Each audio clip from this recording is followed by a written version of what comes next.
Sabon rikici ya kunno kai tsakanin kungiyar AES da Najeriya. Daga saukar gaggawa sai zargi da gargadi suka biyo baya. Kungiyar ta AES dai ta zargi Najeriya da karya dokokin sararin samaniyarta bayan wani jirgin sojan Najeriya ya sauka gaggawa a Burkina Faso. Al'amuran da yasa suka tsare jirgin da sojojin da ke ciki. Jirgin da Air Force C-130 yana dauke da ma'aikata biyu da sojoji 9. Yana tsaka da ƙetare sararin samaniyar yankin Sahel sai wata matsala ta gaggawa ta taso wacce ba a bayyana ba.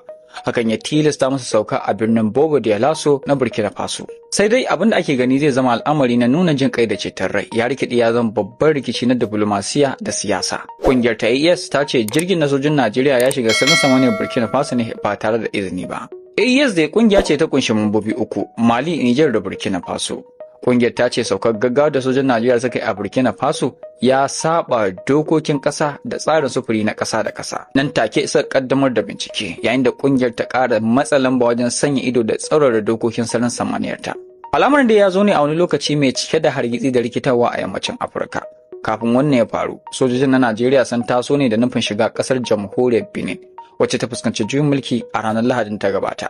Kuma sojin Najeriya sun shiga kasar ne bisa buƙatar shi shugaban kasar da aka so a kifar Patrick Talon. Sai dai kungiyar ta AES ta ce wannan ba komai bane face sako na kai tsaye daga ECOWAS zuwa AES da kuma hali na rashin mutuntawa. A da su kasashen na AES sun kasance mambobi na kungiyar ECOWAS.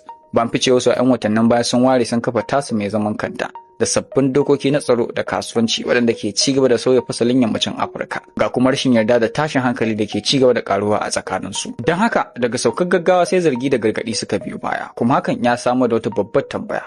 Shin ko dai yammacin Afirka na gab da shiga wani sabon zamani na takaddama gasa da tsamani a tsakanin ɓangarorin biyu? Za mu jira mu gani.